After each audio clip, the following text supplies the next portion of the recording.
Damos gracias a Dios, hermanos, por esta mañana de los primeros días de 2020. Y vamos a entrar en esta parte que tiene que ver mucho con el comienzo de año. Nosotros sabemos por la historia,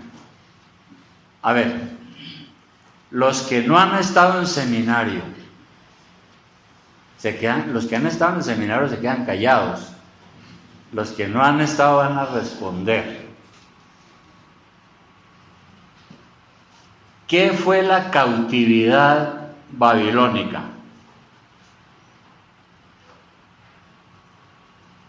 ¿Qué fue la cautividad babilónica? El periodo en el que el pueblo de Israel fue desterrado y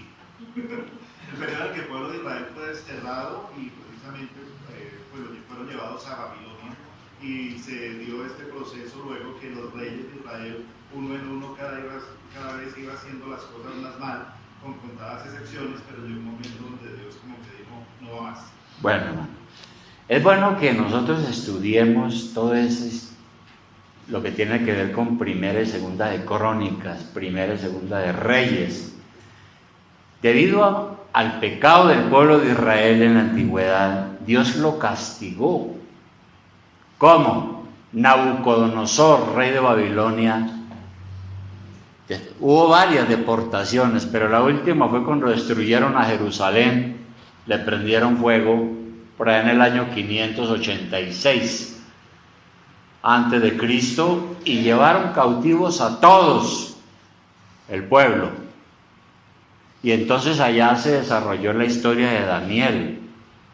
Y bueno, pero Israel fue llevado a la cautividad durante 70 años. Y vamos a mirar un pasaje hoy donde nosotros encontramos parte de la profecía de Isaías sobre esa cautividad, y también el profeta entrega unas palabras de ánimo al pueblo y de consuelo para el pueblo,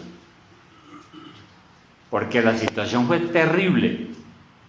Se imagina que uno esté en una ciudad como Jerusalén con su familia, sus hijos, su trabajo, llegan ejércitos extranjeros, matan al que más pueden, le ponen a uno cadenas y se lo llevan a una tierra lejana, cautivo. Y luego 70 años allá, muchos murieron allá. Entonces los profetas daban palabras de consuelo y de ánimo, y les hablaban de que finalizados esos 70 años, Dios regresaría a su pueblo, a Jerusalén otra vez, y los bendeciría. Pero estas palabras de los profetas tienen una aplicación para nosotros hoy, para la iglesia de hoy. Si bien es cierto, nosotros no estamos afrontando unas pruebas tan calamitosas como el pueblo de Dios en la antigüedad, de todas maneras, como pueblo de Dios, pues nosotros no es que gocemos del aprecio de un mundo pagano que es hostil al evangelio. Y más en estos países, ¿no? Un país católico, donde todo el mundo dice que es católico. Y siempre que hay algún cristiano por ahí, entonces lo miran con recelo, ¿no? Y no gozamos mucho del aprecio, aunque no estamos siendo perseguidos. La persecución es de otra manera. Ahora, nosotros como iglesia y como individuos pertenecientes a ella, vivimos en un mundo de permanente tensión y atravesamos muchas veces por frustraciones, desánimo, cuando nos parece que Dios no está. Yo no sé si usted habrá atravesado por esos momentos en la vida y tiene uno tantos problemas que uno ora y nada pasa, y uno dice, bueno, ¿dónde está Dios? Y algunos empiezan bien en la iglesia, con ánimo, con entusiasmo, con vigor, pero pasado el tiempo, con las dificultades se desaniman. Y entonces le hacen preguntas a Dios, como esta. Vamos a abrir Isaías capítulo 40, cuya lectura ya la hicimos hace un momento, pero vamos a referirnos a ella nuevamente. Isaías 40, versículo 27. Entonces el pueblo está desanimado, le parece que Dios no está y está haciéndose preguntas. Y el profeta aquí en el 27 habla en nombre de Dios y le dice al pueblo, ¿qué le dice? En este caso a los de la cautividad, ¿no? ¿Por qué dice eso Jacob? Jacob es pues todo el pueblo de Israel. Y hablas tú, Israel. Mi camino está escondido de Jehová y de mi Dios paso mi juicio. El pueblo había llegado a ese punto donde dice, bueno,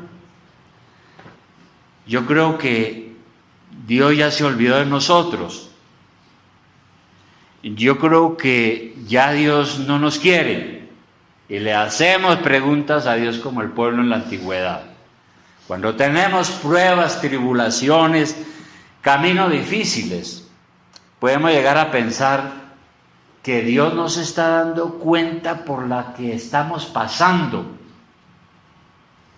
porque no vemos una salida.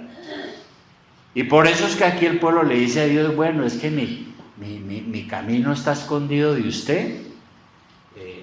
¿Qué pasó con su justicia? Como si a Dios no le importara nuestro caso y nos abandonara nuestra suerte. Pues, hermano, la verdad es que yo he estado en situaciones similares muchas veces, ¿no? Donde uno no haya para dónde coger. ¿Cuál fue la respuesta de Dios frente a ese reclamo del pueblo? Versículo 28. Dios responde al pueblo por medio del profeta y dice, primero le dice, ¿usted por qué piensa así? Y en el 28 le dice, ¿no has sabido, no has oído que el Dios eterno de Jehová, el cual creó los confines de la tierra? La primera cosa.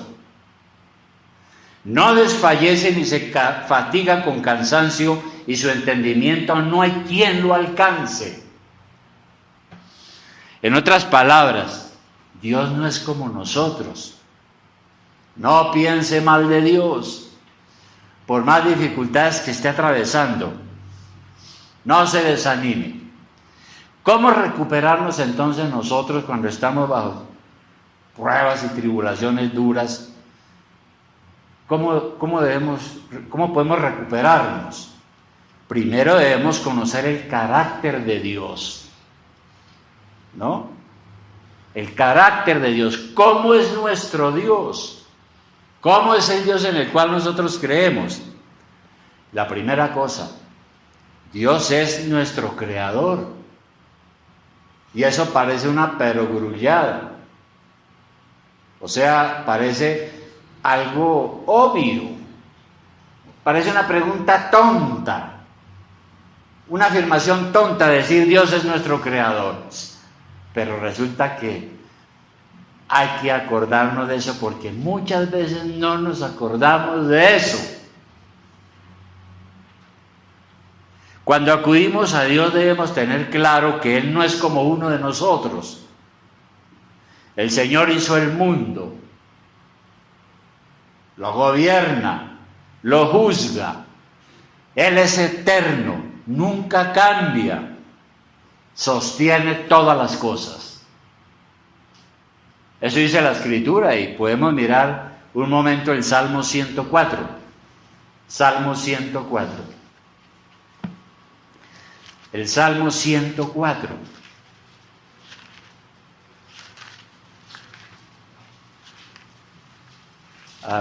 Salmo 104, versículo 10. Voy a leer solo unos versículos, porque podíamos leer todo el Salmo 104. Pero vamos a leer algunos versículos a partir del 10. Salmo 104, 10. Dice allí: tú eres el que envía las fuentes por los arroyos. Los que hemos estado en el campo muchas veces y vemos esos ríos que surcan esos verdes tan maravillosos y hermosos. Aquí está diciendo: tú eres el que envías las fuentes por los arroyos. Van entre los montes, dan de beber a todas las bestias del campo, mitigan sus celos asnos monteses. A sus orillas habitan las aves de los cielos, cantan entre las ramas. Él riega los montes desde sus aposentos, del fruto de sus obras se sacia la tierra. Él hace producir el heno para las bestias y la hierba para el servicio del hombre, sacando el pan de la tierra.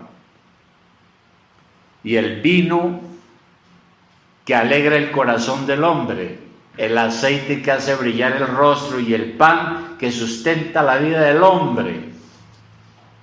Se llenan de savia los árboles de Jehová, los cedros del Líbano que él plantó. Allí anidan las aves, en las hayas hacen su casa la cigüeña. Los montes altos para las cabras monteses, las peñas madrigueras para los conejos. Hizo la luna para los tiempos, el sol conoce su ocaso, pone las tinieblas y es la noche. En ella corretean todas las bestias de la selva. Los leoncillos rugen tras la presa y para buscar de Dios su comida. Sale el sol, se recogen y se echan en sus cuevas. Sale el hombre a su labor y a su labranza hasta la tarde. Cuán innumerables son tus obras, oh Jehová. Hiciste todas ellas con sabiduría. La tierra está llena de tus beneficios.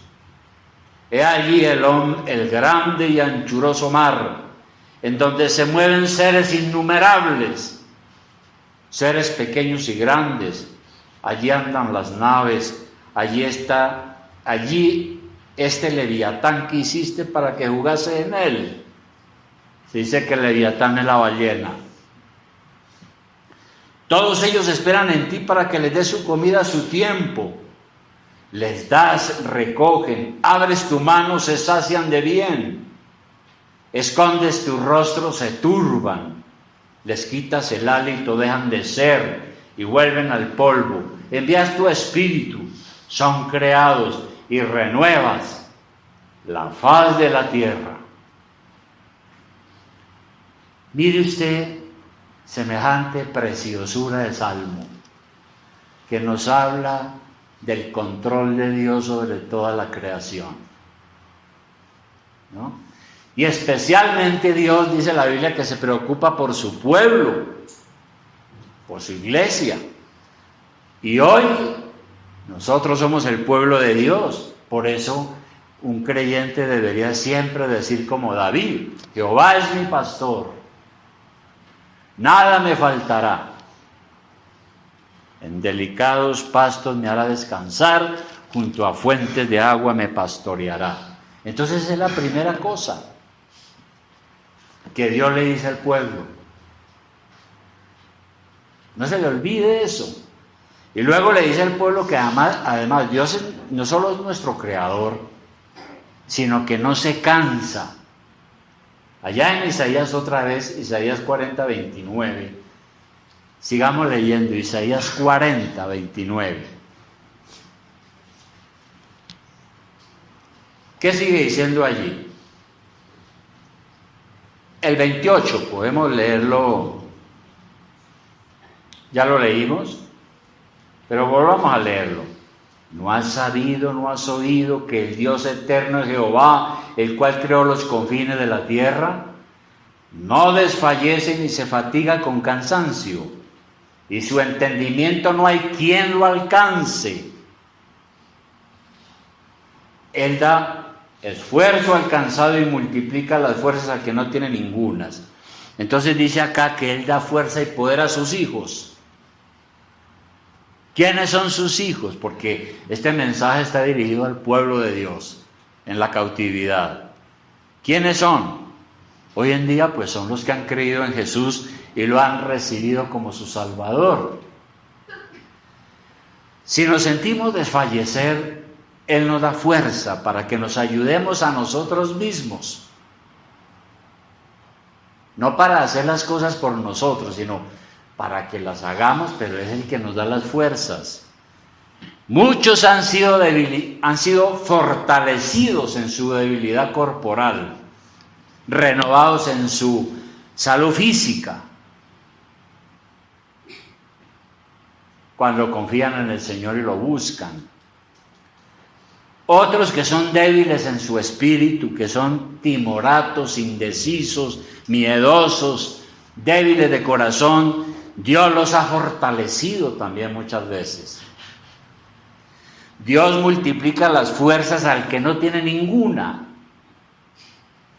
¿Y cuántas veces nos hemos sentido desfallecer y encontramos en el Señor nuestro aliciente, nuestro consuelo, cuando sentimos que estamos ya desanimados? Las pruebas nos han hecho llorar, pero Dios ha venido a nuestra vida con su consuelo. Uno se aflige, llora, ora y finalmente descansa en el Señor, porque es que Él da fuerzas al que no tiene ningunas, al que confía y espera en Él. Y luego dice, y su entendimiento es infinito. Su sabiduría penetra todas las personas y las cosas, aún nuestros pensamientos más profundos. Nada es desconocido para Él. Si Dios es todo esto, entonces ¿por qué a veces, hermanos, nosotros nos desanimamos ante las dificultades y decimos lo mismo que el pueblo de Israel en la cautividad? Yo creo que Dios se olvidó de mí. Parece que a Dios no le importan mis problemas. Entonces lo primero es, Dios es nuestro creador. Su entendimiento es infinito. Él no se cansa y Él da fuerzas al cansado. Y un segundo aspecto aquí que dice el profeta es que Dios es nuestra fortaleza. Versículo 31, ahí en Isaías 40.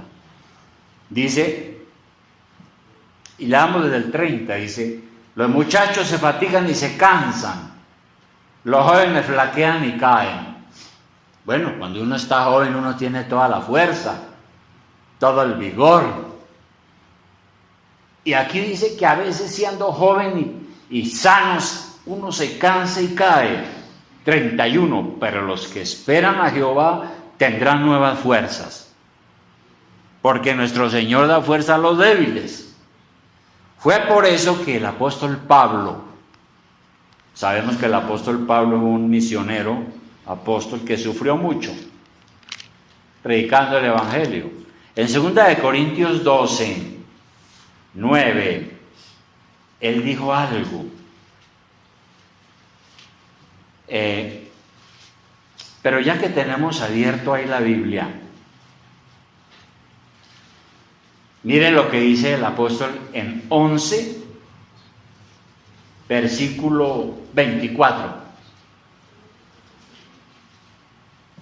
2 de Corintios 11, 24. ¿Ya lo encontramos?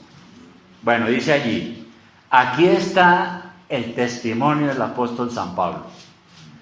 Dice que él, leamos desde el 23, entre otras cosas él dijo esto porque es que algunos estaban dudando de que a él lo había llamado Dios. Y tuvo que decir estas cosas. Dice, ¿son ministros de Cristo? Como si estuviera loco hablo. Yo más, en trabajos más abundante, en azotes sin número, en cárceles más, en peligro de muerte muchas veces. De los judíos 5 veces he recibido 40 azotes menos uno, que era uno de los castigos duros que había en aquel entonces.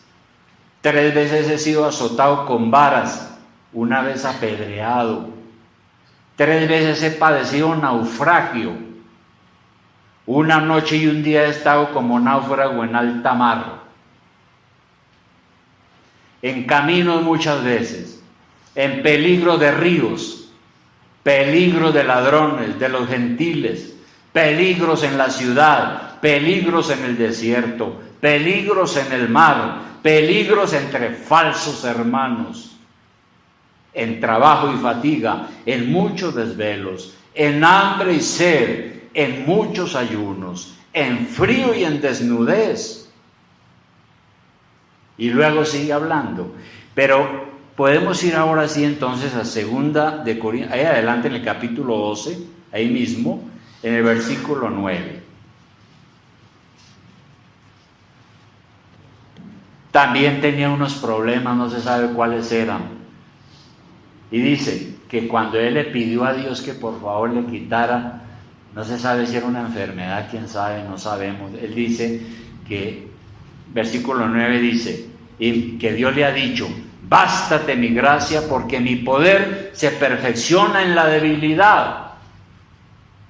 Por tanto, de buena gana me gloriaré más bien en mis debilidades, para que repose sobre mí el poder de Cristo. Por lo cual, por amor a Cristo, me gozo en las debilidades, en afrentas, en necesidades, en persecuciones, en angustias, porque cuando soy débil, entonces soy fuerte. Esto dice el apóstol Pablo. Él decía, cuando yo sufro todo eso es cuando Dios me fortalece. Cuando estoy en semejante cantidad de problemas y debilitado, es cuando el Señor me fortalece.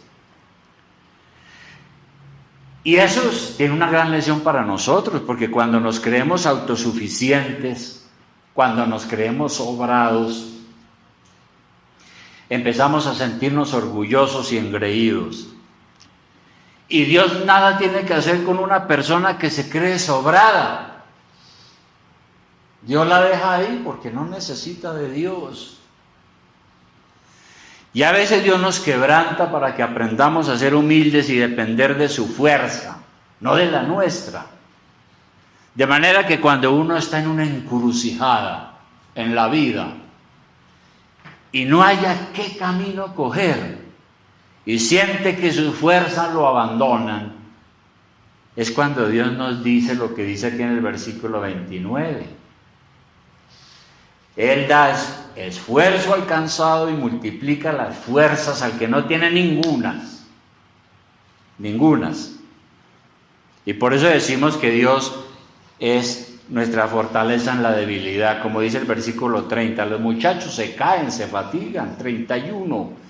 Pero los que esperan en Jehová tendrán nuevas fuerzas. Los que confían en Dios tendrán vigor espiritual, se levantarán por encima de las dificultades, serán incansables, porque Dios ha prometido que nos sostiene y nos defiende, y que nunca vamos a desmayar. Ha sido la experiencia de miles y de miles de creyentes que cuando han esperado en Dios, en todas sus dificultades, Dios los ha fortalecido y ha cumplido su palabra. Y dice, sigue diciendo aquí en el versículo 31, tendrán nuevas fuerzas. Y dice, levantarán alas como las águilas, correrán y no se cansarán, caminarán y no se fatigarán. Ahora, el águila. Yo leí algo sobre esto y espero que sea cierto como creo que debe ser. Yo no sé qué dirán los expertos en las aves. Pero dicen que el águila es una de las aves que vive más años.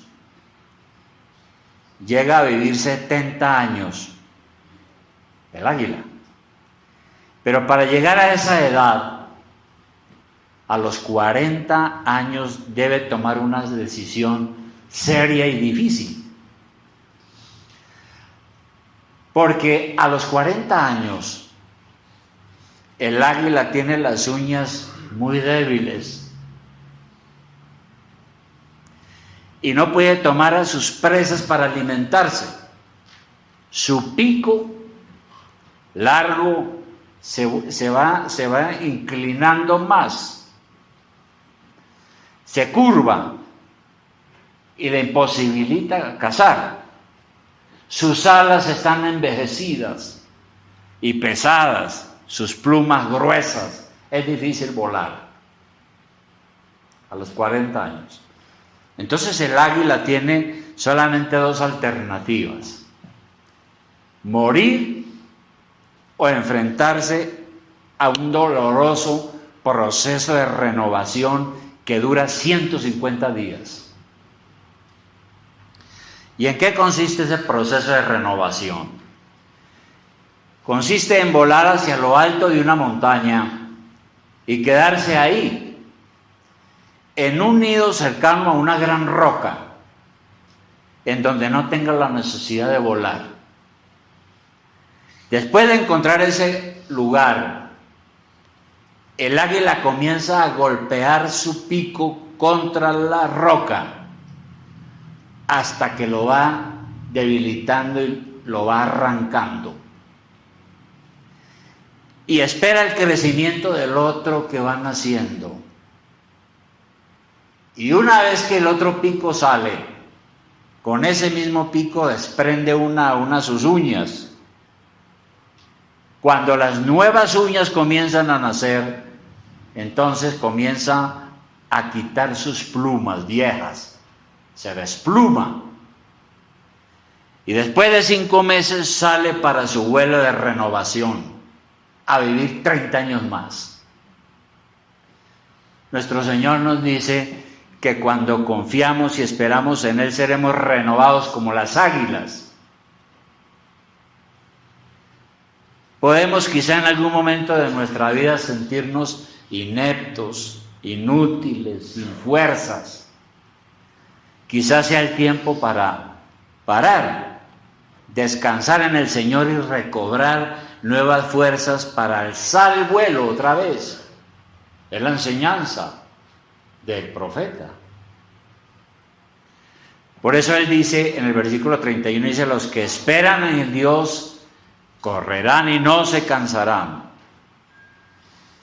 Y la verdad, hermanos, es que nosotros debiéramos buscar esa renovación permanentemente, porque el pecado nos acosa, las dudas nos debilitan. Ahora, hubo una primera renovación en nuestras vidas. Ya hubo una renovación en nosotros, una primera. Tito 3:5. De eso habla Tito. Epístola a Tito hacia el final. Epístola del apóstol Pablo.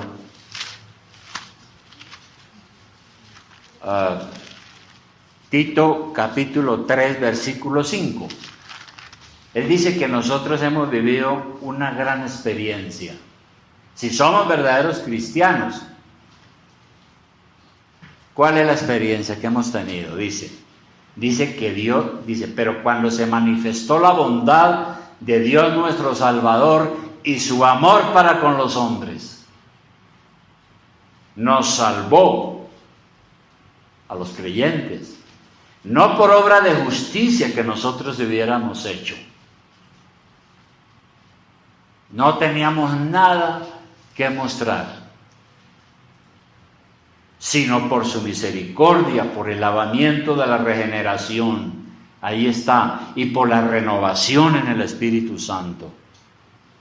Entonces hubo una primera renovación cuando nos hicimos cristianos, por la gracia de Dios, cuando pusimos a los pies del Señor nuestras cargas. Ahora necesitamos todos los días ser renovados. Por eso, hablando de su trabajo como misionero Pablo explicaba tantas cosas difíciles, porque por seguir al Señor se enfrentó a pruebas difíciles y dolorosas, como nosotros ya leímos hace un momento. Entonces, mire, hermano, en este mundo vivimos muchas veces situaciones desagradables que nos traen sufrimiento. Vamos a mirar 2 Corintios 4:16 nuevamente. 2 Corintios 4:16.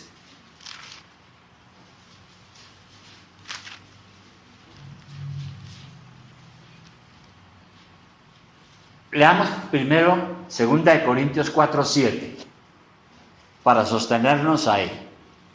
2 Corintios 4:7. Mira lo que dice el apóstol Pablo. Tal vez usted ha leído este pasaje alguna vez. Dice: pero tenemos este tesoro en vaso de barro. ¿Qué significa eso? ¿Qué quiere decir que nosotros tenemos un tesoro en vaso de barro? El tesoro es la salvación. Y los vasos de barro es que somos seres humanos, que tenemos que morir. Para que la excelencia del poder sea de Dios y no de nosotros, que estamos atribulados en todo, mas no angustiados. En apuros, mas no desesperados. Perseguidos, mas no desamparados. Destruidos, derribados, pero no destruidos. ¿No? Y luego, él dice algo, si vamos hasta el capítulo 16 y 15, dice: porque todas estas cosas padecemos por amor a vosotros, para que, abundando la gracia por medio de muchos, la acción de gracia sobreabunde para gloria de Dios. Y el 16, por tanto no desmayamos, dice Pablo, antes, aunque nuestro hombre exterior se va desgastando, el interior no obstante se renueva de día en día. Dice aquí, ¿no? Pablo llama al cuerpo humano un tabernáculo. Abajo en el versículo 5:1 lo dice: porque sabemos que si nuestra morada terrestre, este tabernáculo, se deshiciere, tenemos de Dios un edificio, una casa no hecha de manos, eterna en los cielos. Pero Pablo llama al cuerpo humano un tabernáculo. ¿Y qué es un tabernáculo? Es una habitación. Entonces, Pablo dice que nuestro cuerpo es como una habitación. Somos un alma que está en este cuerpo. Somos un tabernáculo. Los sufrimientos pueden desgastar nuestro cuerpo, nuestro tabernáculo. Y sentimos a veces que nuestro tabernáculo se está tambaleando y que ya se desploma.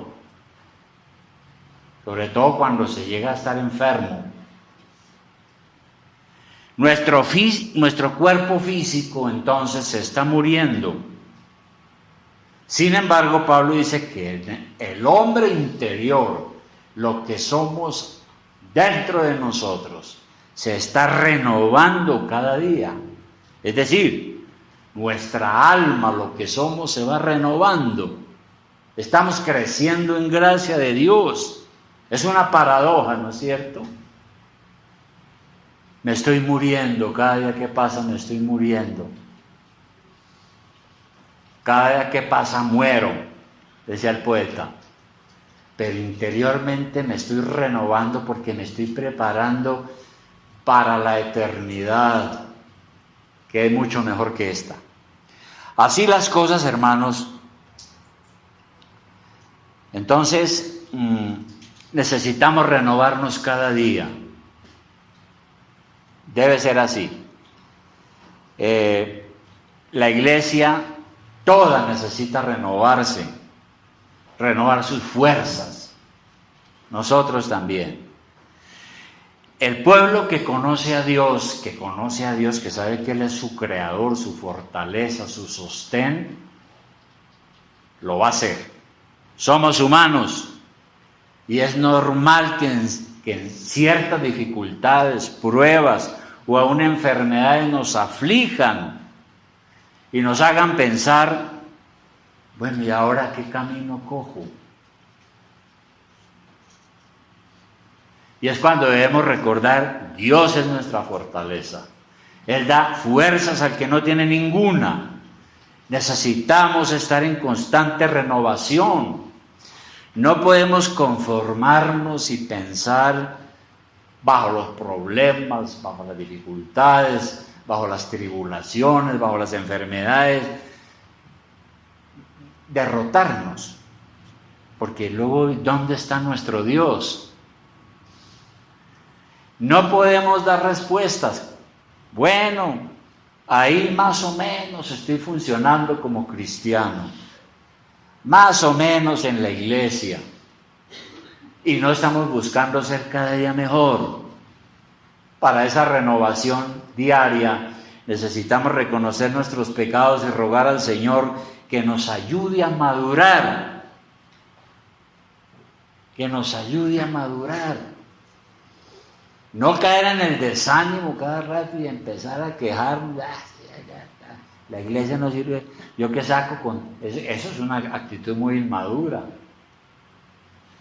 Hermano, en este nuevo año, pidamos al Señor que como creyentes y como iglesia juntos nos renueve. Seamos renovados todos, como las águilas que decía Isaías, ¿no? Correrán y no se fatigarán, ¿no? Alzarán el vuelo, no se fatigarán, tendrán nuevas fuerzas. Pidámosle al Señor eso, cada uno de corazón y como iglesia juntos, para que Él nos ayude. Vamos a orar.